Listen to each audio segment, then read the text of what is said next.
Justice may be blind, but vengeance is in the night. All my cavalcade of villains are out on the prowl, and only I can stop them, for I am vengeance. I am the night. I am... Great video. Really liked the whole thing. Subbed. What? Oh, I was just saying great video. Who are you? Me? I'm just a YouTube commenter. Pay no mind. But the video's just starting. It hasn't even been out long enough for you to watch the whole thing. I just uploaded it 2 minutes ago. Yeah, I know. The whole thing was fantastic. Loved every minute of it.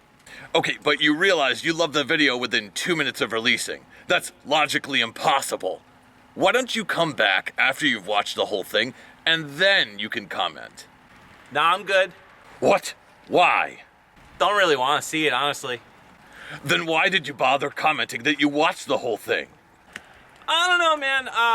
Listen, my plate's stacked kind of high right now. I got candy to eat and stuff, so I'm gonna go. But I'll be back for the next one.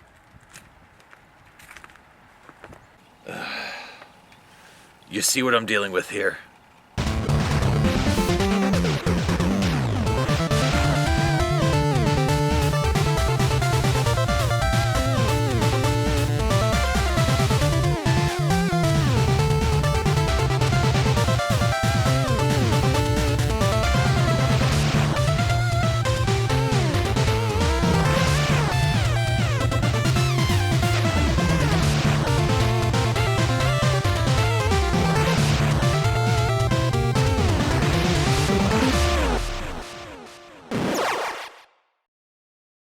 That intro took forever.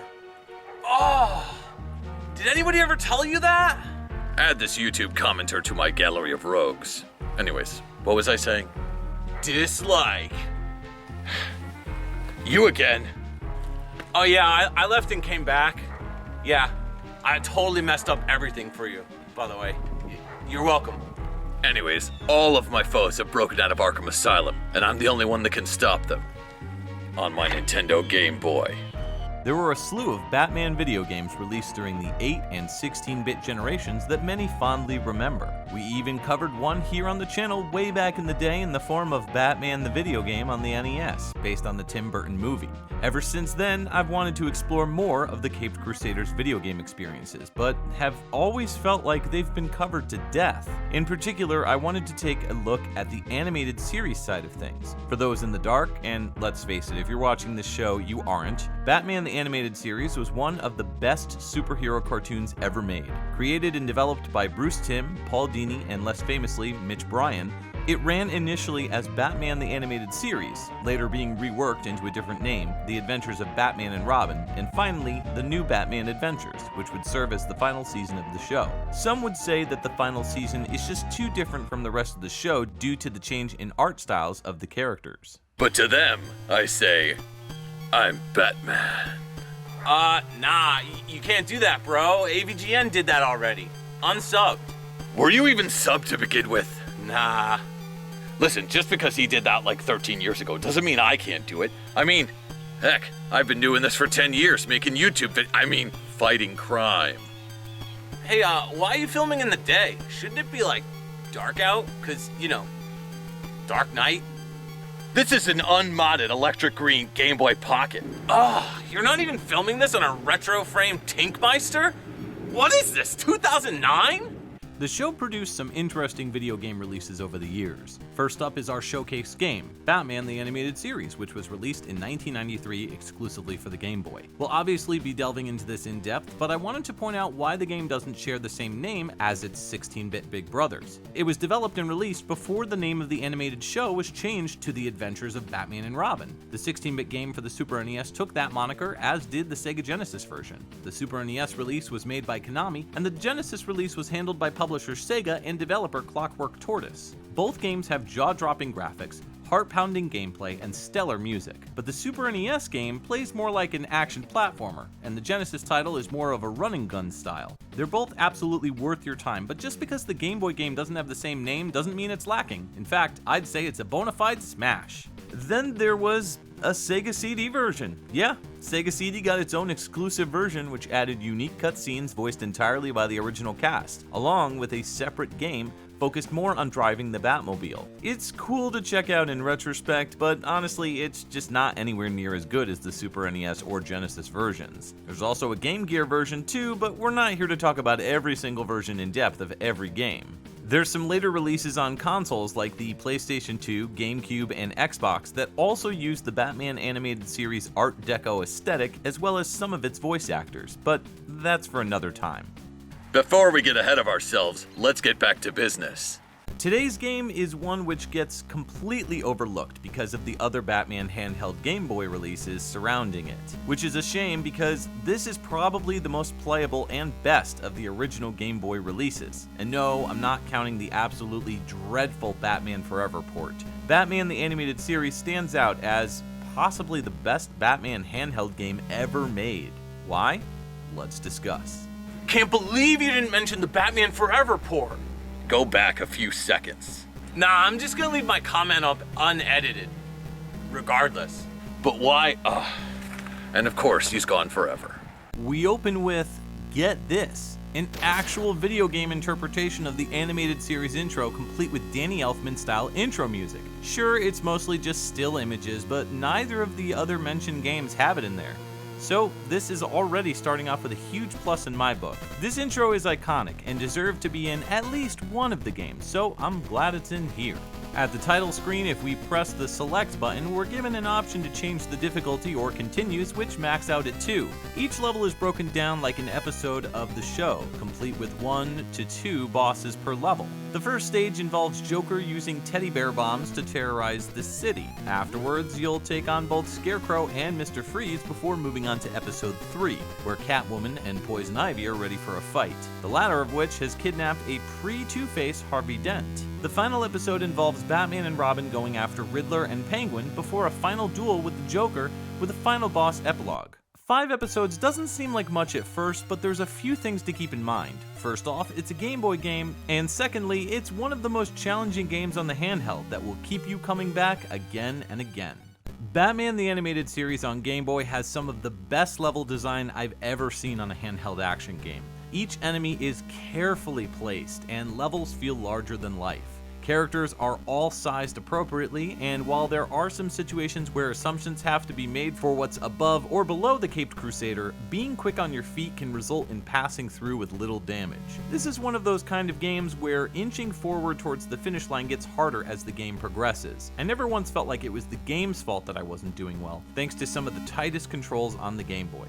Batman moves with the directional pad and has a melee punch that doesn't have a far reach, but the timing is something you'll have to learn quick, as it is limited. Attacking enemies can feel a bit like something from a Metal Gear game. In most levels, the idea is to either sneak up on a villain when they have their back to you, or to use the girders to surprise enemies by dropping down or popping up to take them out. To do this, Batman uses a grappling hook with the A button if he points it upwards with the D-pad, allowing him to sit and wait for enemies to approach. Another press of the up and A button will have the Caped Crusader flip either upwards or downwards depending on which way you're going. The grappling hook also can be used as an additional attack, which can take out enemies that cling to ceilings or who levitate. Otherwise, just pressing A allows him to jump. Scattered in just the right spots are one of 2 power-ups, a health refill in the form of a heart or a batarang weapon. You can collect up to 9 total, with each icon being worth 4 or 5 depending on how many you have. Pressing select triggers them, and pressing it again you'll see an off symbol, making it nice and easy for you to remember what you're using. These prove helpful for taking out baddies from a distance, something that Batman is in dire need of: ranged attacks. There are 2 spots in the game where Batman hands the reins over to the boy wonder, Robin. Robin's playstyle is a little less stiff than Batman's, allowing him to forego using the grappling hook and instead using his trapeze artist skills to traverse ceilings and scaffolding while hanging. However, the problem is that Robin's health is downgraded from Batman's 7 bars, leaving you only 5 chances to take damage. I feel like the change in pace with Robin adds more variety to the gameplay, even though the 2 are basically fighting the same battle, so perhaps it just adds more flair to the presentation. Speaking of presentation, check out these graphics. Looks like he just wanted an excuse to cut to his skit. Bro, nobody watches skits anymore. Nobody likes them. Alright? Only make videos for me. I'm all that matters. Variety is the spice of life. You could just go watch someone else's video. I'm just gonna skip to the end. No, wait! You'll miss literally everything that I'm covering. Well, I'm almost done pooping, so you gotta... Dude, just wrap it up. Just tell me if the game's good or not. I don't have time for this. How are you? You're not even on the toilet. Are you pooping yourself? Yeah, poop my pants. Didn't break eye contact either. Whew, that's warm. I'm glad I'm wearing a diaper. I have so many questions, and I want none of them answered. Visually, Batman the Animated Series on Game Boy is stunning. There's tons of detail everywhere that only occasionally gets lost in translation, like these, random arrows in Stage 1, because mostly everything is the same color when it comes to platforms. Where you need to go can sometimes get blended in with the background if it's too busy. But I was almost always right about where I was leaping to, so it wasn't that big of a problem. Some scenes were simply gorgeous, such as the final scene where you can see the Batwing off in the distance after it crash landed. Each episode begins and ends with cutscenes, and there's also some thrown in before certain bosses. The characters look exactly like their cartoon counterparts, and there was only one that had me scratching my head at what I was looking at before I realized I was watching Commissioner Gordon look out a window with his reflection staring back at him. I'm using a GameCube Game Boy player to play this and found these colors to best suit my playthrough, but if you end up checking out this one yourself, you might find a better scheme. Feel free to tell me in the comments below which one you picked. One thing I wanted to touch on is the wall grapple. If you are pressing towards a wall, you can also press the A button while jumping, and you'll begin to wall jump. What's odd though is, unlike in the first NES game where you have to keep pressing the button, this game has a confusing trigger where you can wall jump on your own if you continue to hold the button down. But I found it to be unreliable, so I typically just went back and forth when pressing A after beginning my wall jump so I didn't miss the mark. It's probably the least fluid part of the game, but it's nowhere near as bad as the Game Boy Return of the Joker game's wall jump. Enemies are limited here, and I'll be honest, I would have liked to see more of them, but I also understand the limitations of the system. Each stage has between 2 to 3 types of enemies, from clown thugs and teddy bears, to plant baddies and giant birds, exploding pumpkins, miniature gangsters that turn into floating diamonds, Mr. Freeze's ice goons, and these things. Ugh, the birds. God, I hate the birds. The penguin portion of Stage 4 was absolutely aggravating because these birds just keep respawning no matter how many times you kill them, which is odd because as you progress in this game, if you die and use a continue, you start fairly close to where you perished, and all the enemies you've taken out are gone, except the birds. And the respawning teddy bears in Stage 1, but still, hate those birds. They are relentless. In my opinion, the bosses are probably the hardest part in this game. Once you learn their patterns, they get relatively easy, and you'll find yourself able to beat the game while still enduring a challenge. The later levels of the game certainly bring the pain. I'd say my biggest gripe with this game is giving it only 2 continues. I know the developers were trying to get more bang for their buck back in the day, but if this had unlimited or even 4 to 5 continues, I feel like it would be a bit more balanced. Instead, you essentially only have 2 lives in the game and then it's game over. But as I said earlier, the thing that makes this fun and makes you want to keep coming back is that the deaths are always your fault. Much like a Castlevania or Mega Man game, there's a pattern to be learned and top-notch skills which are required to advance. It's not a walk in the park. It's definitely a difficult game, but it's really fun. Though the game borrows the Batman Danny Elfman motif for most of the soundtrack, the rest of it all sounds like it would fit in with the animated series world. Konami were legends at bringing out the most of these early systems' sound hardware, and there's no further evidence than the music in this game. A mix of classical elements and crunchy sawtooth bass, thumping drums that sound like heartbeats, and a solid understanding of the music in the Batman animated series really bring this soundtrack to life. Composer Yoshiyuki Hagiwara and music imager Yuko Kurahashi return from games like Gradius Interstellar Assault to bring us another epic handheld soundtrack. Plus, is that a theremin in the Poison Ivy stage?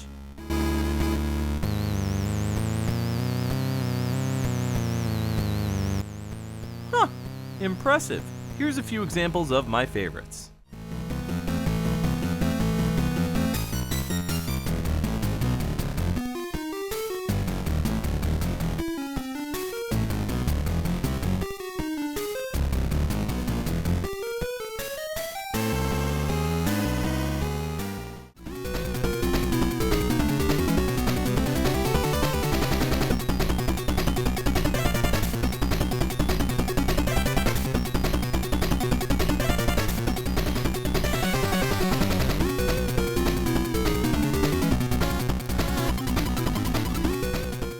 Batman the Animated Series on Game Boy is a challenging game, there's no doubt about it. But Konami hit this one out of the park, with a soundtrack and visual aesthetic ripped right from the Silver Screen's animated show to the tough-as-nails gameplay with tight controls and brilliant level design.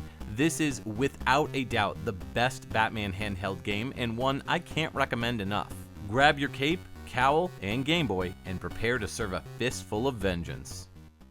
That's it. I've had enough of this. We're through. Oh, that's just great. Batman's giving me emphysema. Oh, that's worse than a Patreon link at the end. Oh. Can I sue Batman? Nah, just leave a dislike.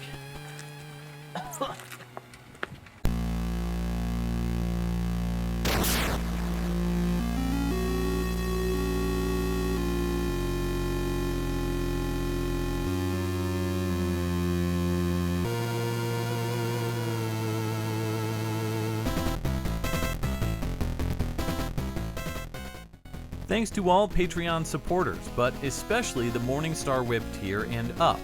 They are Sam Schaefer, Scott McElhone, Venthros, Great White North Presents, The Autistic Gamer 89, Nintenjo, Bryce, Derek Demitter, and Trevin Adams. Your continued support helps fund reviews like this one, which would simply not be possible without the donations from Patreon members. I appreciate each and every one of you for continuing to help me make the content that you want to see. Classic, goofy YouTube video game reviews. If anyone is interested, just $1 down gets you access to exclusive streams on Discord, director's cut commentary for episodes, regular updates on upcoming reviews, and more. Check it out at patreon.com/dongled. I hate to sound like a typical YouTuber, but if Patreon is not your thing, but you still want to help get the word out, share this video on social media. Exposure really helps, so if you like these videos and think your friends will too, sharing it with them means a lot.